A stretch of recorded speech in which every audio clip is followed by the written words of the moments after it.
Yeah, YouTubers, Tasman here, bringing you another episode of Foundry Virtual Tabletop version 12 from the ground up. And so I think we're now ready to kind of just go through the adventure. And like I said, this adventure, the Fandelver and below the Shattered Obelisk, has two parts. One is the new part, which is the Shattered Obelisk part. But then the whole beginning of this is the Lost Mine of Fandelver. Now, I'm not sure if D&D Beyond is still doing it, but they used to give that one away for free. I mean, they charged for a long time. Of course, I bought it, and then all of a sudden they said, okay, we're going to give it away free, which is kind of my luck. But anyway, this adventure, and the way we're going to do it is first we're going to set up our table here for our player to actually join in. I'm not 100% sure. I don't remember specifically if we did that or if I just showed you what the player's view was. But I want to show you how your player is going to see the screen, and we're going to spend both our time in both those tables, so you can actually see what your players are seeing, and then you're also able to see what you'll be able to see and what controls you have at your fingertips and stuff. So the first thing we want to do is go over to our actors panel. And I've already got the players expanded here. No one gave any recommendations for names, so we'll just go and keep these for now. However, if you want to give me recommendations anytime before we start another system like Pathfinder 2E, we can change them. I'm not married to any of them. So anyway, as the GM, what you want to do is come into your player screen. You want to right click on whichever player is going to be assigned to whichever one. We have one player that's going to be assigned to all four of them. Generally, you will have one player assigned to one character. And the nice thing about that is it gives more immersion, because then they only see what their character can see. If another player goes in the room and is fighting something, they're really left out in the dark like they would be in real life. So that can be kind of a bittersweet thing that I've found, where I really want to see what's going on, but immersion wise, I wouldn't be able to see what's going on in that room. I could hear what's going on in the room and want to go in the room to find out. But that's, like I said, is a bittersweet thing. So what you do is you right click on your character, or the character that the player is going to be doing, and you come to configure ownership. Excuse me. So on this little panel here, we have show GM users. We don't want to do that. That would show just pretty much every NPC and everything else. So what we want to do is, under all players, we can just leave this as is. If I want to make it so all players are owner of this, then this would automatically make it all players. What we want to do, whoops. Oh, it's showing Tasman there. It's because I did that. What we want to do is just go here to Tazzy, and if you have more players, it'll all be listed here, and we want to make them owner. Now, what these options are here is observer means that they can observe what the token is observing. They can click on it and actually see its point of view. Limited doesn't give them the opportunity to actually edit anything, and none, of course, makes it so they have no rights to it. And the default is whatever the all players is. So if I had this set to owner, then if I set this to default, this would be the default. So let's go ahead. We'll say owner on that one. We'll right click on this one, do the same thing, set Tazzy to owner on this one. Did I actually okay that or close it? I just closed it. We want to set it to owner on this one. Now I'm doubting myself. I'm pretty sure I did it right on this one though. Yes, owner. I can close that one. All right, and then go to configure ownership, And we'll go ahead and make them owner on this one and hit save changes, not close, configure ownership, and owner on this one. All right, so now that we've done that, when our player joins the table, they'll be greeted with a little pop-up window that says choose which player you own, and it will show, generally if they only own one player, it will only show that one. In this case, it'll actually show 4, and the player will be able to choose which one is the one that they're running.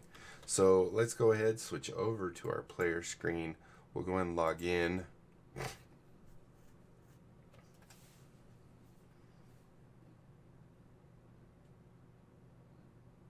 Now I'm thinking it's going to do that. Yes, there we go. So here you can see we get our thing, shows the player's name. If there's we can ignore that. If I've given them permissions and stuff, they can actually go, add the path to their to their avatar. Usually the GM just sets that up, but you can actually in permissions give them permission to actually go and browse the file system and stuff. I usually don't do that. They can choose their player color. This will be whatever color the dice are. Now this is another thing I've really been wondering if I should do or not. I would like to enable Dice So Nice, just so you can see dice rolling on the table instead of it just showing you the result. I think that's always much funner. One thing to keep in mind about the Dice So Nice and when there's actually dice rolling on the table, sometimes your players go, oh, it was on a 2, or it was on a 20 and then it rolled over to a 2. Oh, it's so rigged. It's really not. Those dice, the value of the dice is actually rolled just by the random thing. What the graphic thing is doing is resulting in that. So if it said it was a 2, it might, kind of add that little suspense of rolling kind of the last minute slowly, but it's not the tables being moved or anything like that. So the next thing we have is player pronouns. You can put those in, and then here's the part I was telling you about. They'll have the option to choose their player character. They will only see characters that they have at least observer on. So if I click on this, you can see we have all 4 of those characters. Now, like I said, if we have not given them ownership on or observer and all that stuff, they'll only see 1. So we're just going to choose 1, and then we'll go ahead and hit save. So now they will see through the eyes of that character. Hopefully that character has dark vision. Let's check. Well, actually, I guess it doesn't matter because she's all Tazzie's all the characters. So like I said, I think I'm going to go ahead and enable Dice So Nice. Didn't we enable that also just for the graphics? We're not going to go deep into it, but I think I'm going to just do that just for the fun. So we're going to come into here and not see. Oh, that's view active. That's because I should probably say that too. So players, they only get to see the active modules, the ones the GM has done. I was like, where's all my modules? So what we want to do is actually come into here, and then we can come down to manage modules and type Dice So Nice. This one I've also said is a really nice one, and even though it says it doesn't work for this version, I haven't seen it have any issues. I haven't seen it throw any errors or anything like that, so it seems to be working okay. So I'm going to hit save module. This is going to reload the table, probably make Tazzie's screen go black as well, and we'll just wait a second for it to come up, and then we'll continue on. I'm going to grab a drink real quick. There we go. All right. Update setting. I'm not sure which one that is. So because Dice So Nice is enabled now, we can do this and see, the information. If we were to roll some dice, I think I'm on the player. Yeah, I'm on the player. So if we were to roll some dice, you know, and just do a slash R, and then let's do 1d20.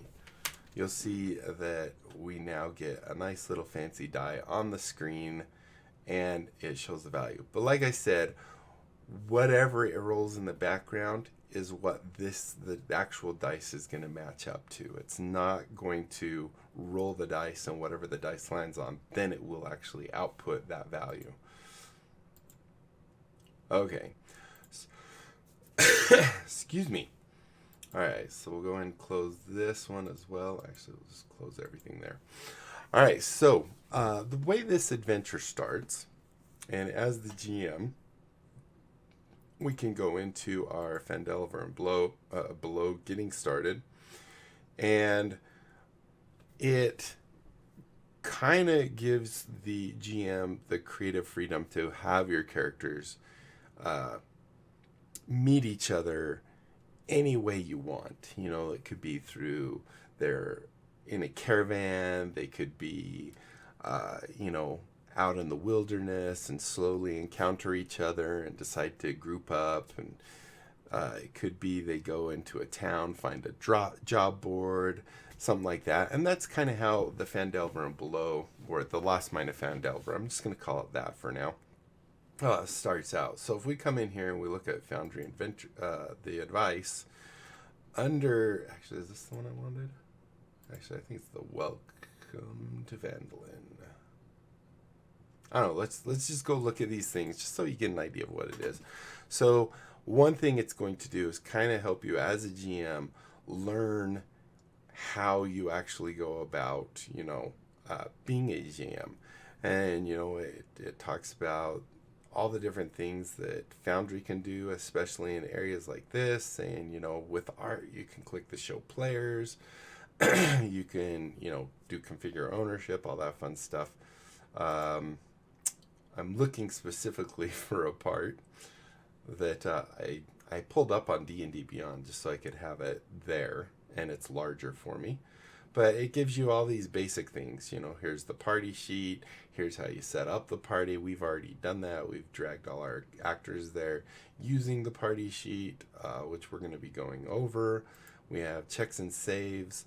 Gives you really quick some options. You know, if I'm doing a dexterity save or a wisdom save, there's options of no DC with a DC. So as you can see here, this is just dexterity save. This is a dexterity 15 DC 15 dexterity save or check. So these ones are the checks. These are the saves. Then you can use a default ability. Those aren't usually in your saves because those are like your reflex and stuff like that. But it kind of gives you an idea of things you're going to see in the text. This is helping you understand what it's going to be. So if I'm using a tool, you know, it's this. One thing that's really handy, and this is really good, is if you're doing your own adventures, having this adventure, and at least this section, is really good because you can click on the little feather here and you can see exactly what they typed to get the values that they have there.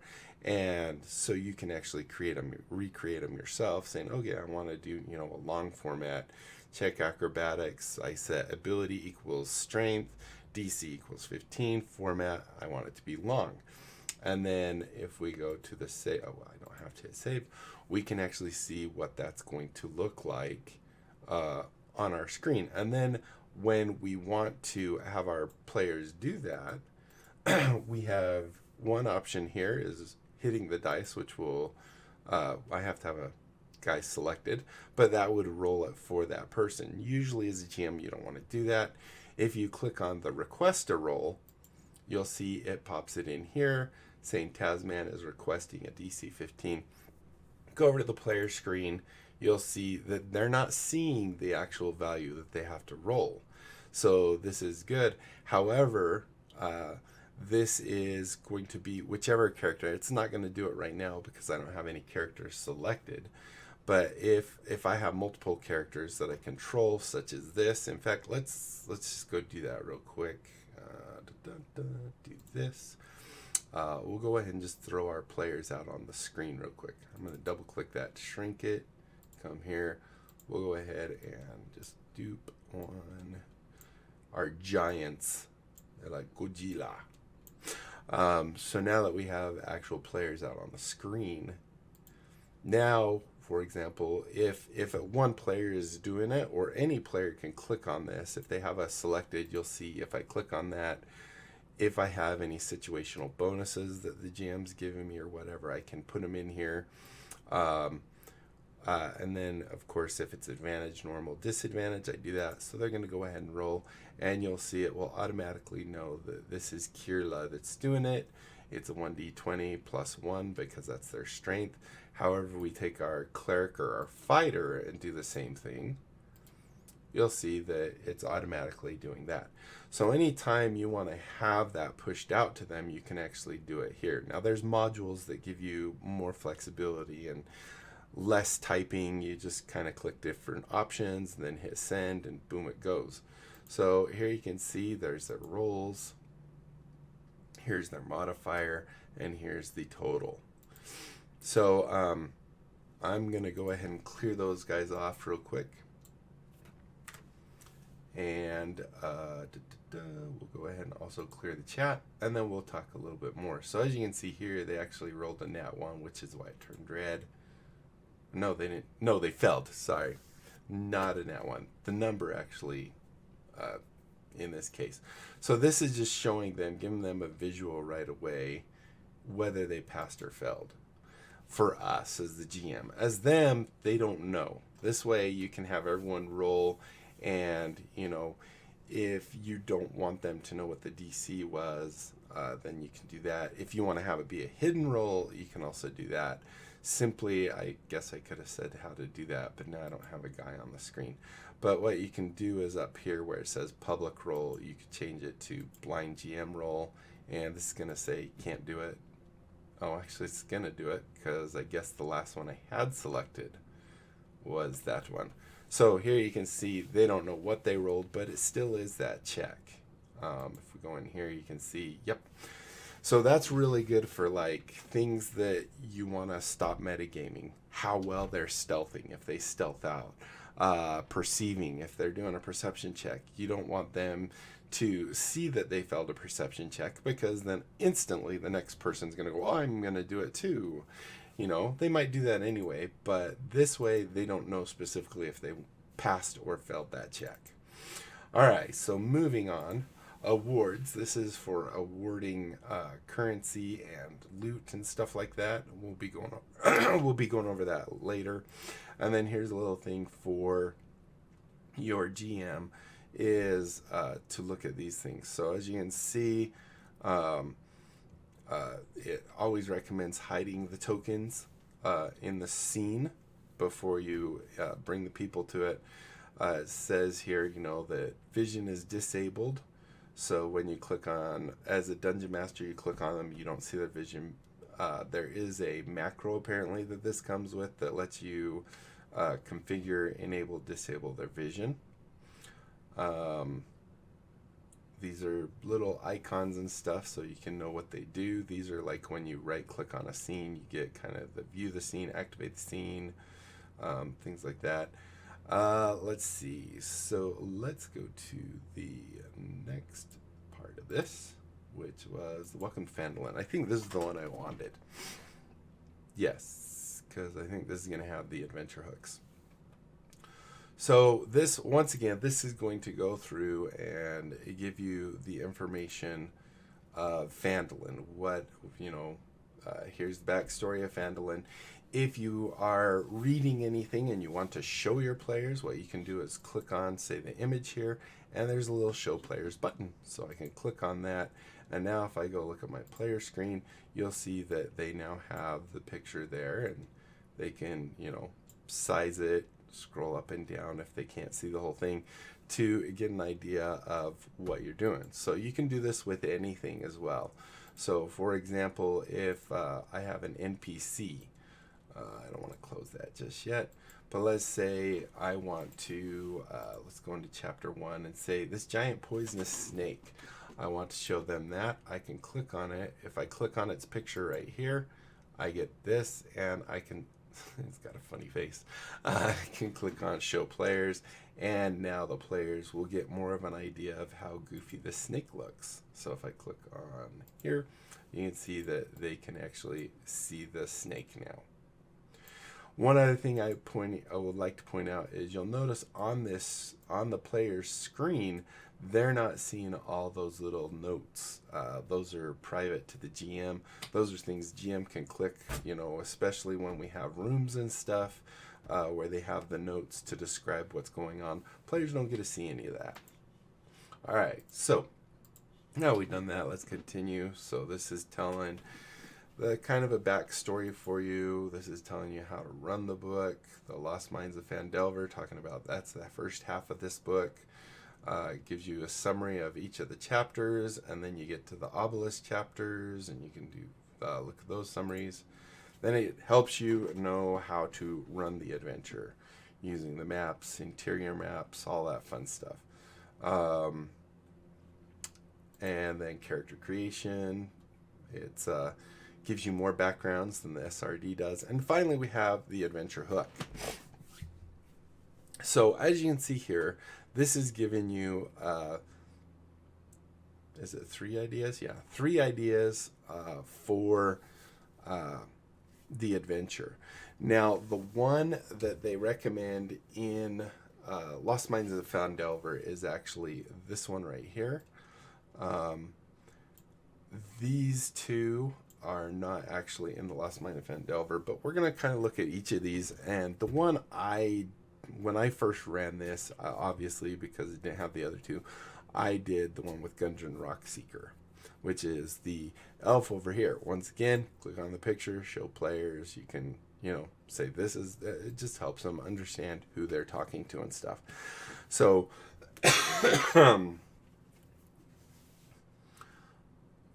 I just wanted to see real quick. I was going to see if maybe there's Gundren Rockseeker in all these. So it didn't make sense that I said, I chose the one that has Gundren Rockseeker. So as you can see in Meet Me in Phandalin, it says you're in the city of Neverwinter when your dwarf patron, a friend, Gundren Rockseeker, hires you to escort a wagon to Phandalin.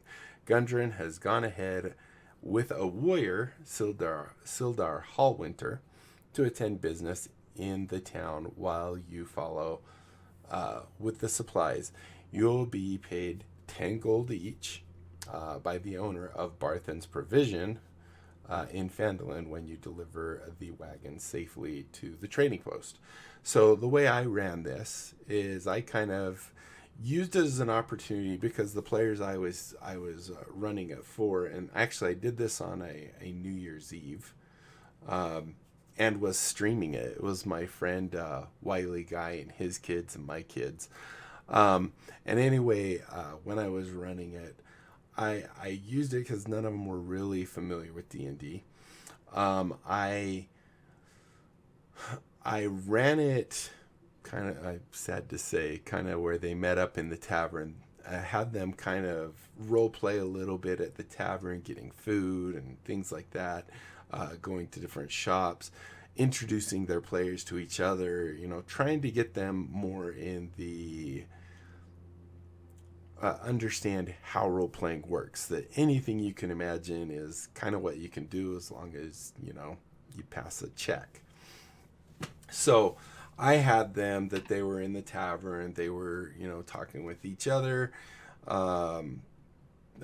ordering food, and that they were kind of down on their luck, and they didn't have a patron of Gundren Rockseeker, but they went to the job board and they saw that there was a job listing there, and it talked about going to see Gundren Rockseeker or go to the smithy who was Gundren Rockseeker.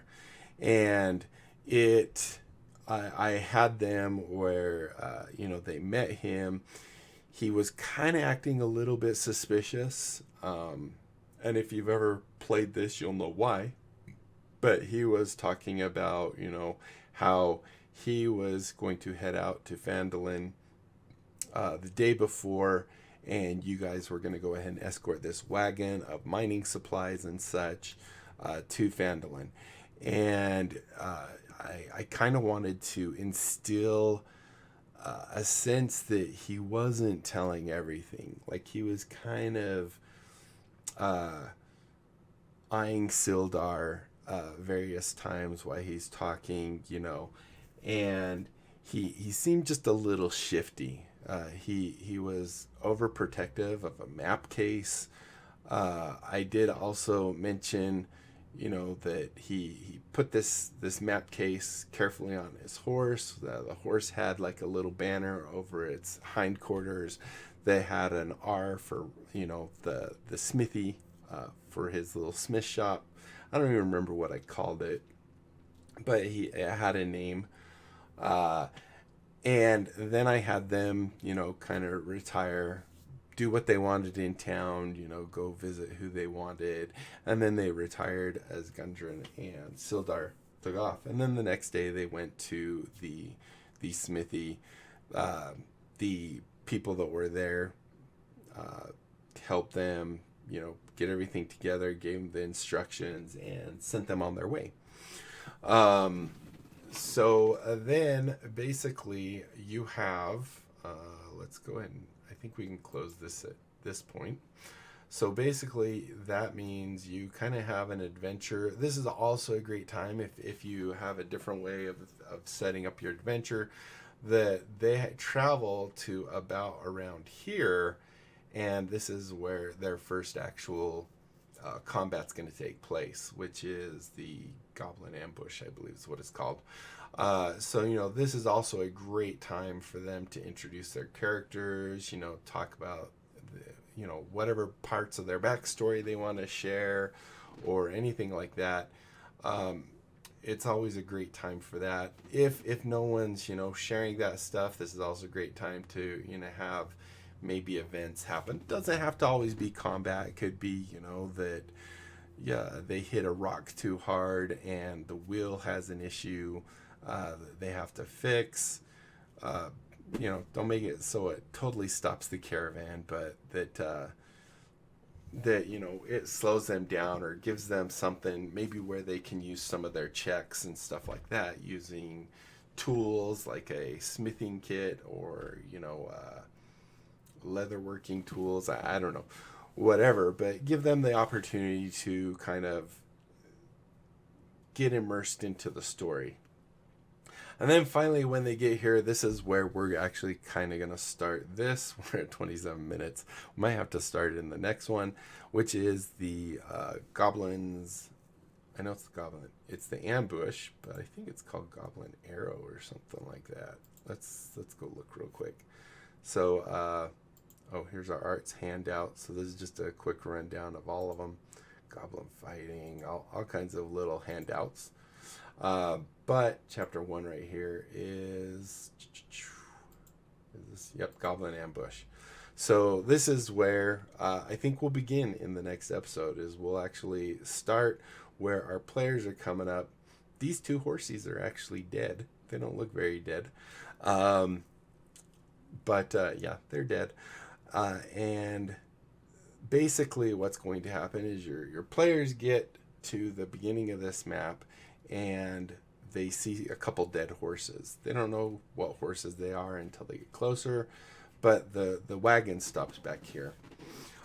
So I think we'll start there in the next episode. I apologize if you found this one a little less exciting. We went a little bit over the functionality of Foundry. Probably did a lot of, backstory and,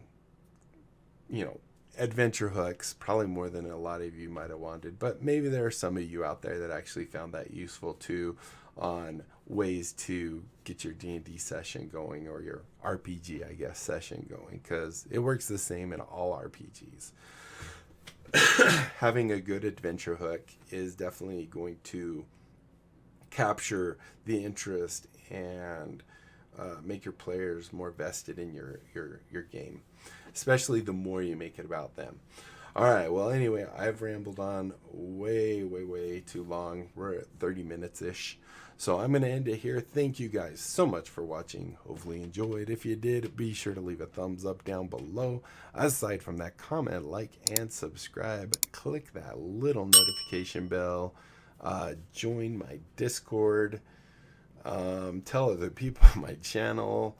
I really should have just like something that I run my outro. But yeah, have other people check out my channel if they like it, they can sub. And that is it, my friends. Until next time, I'll be seeing you later. Bye.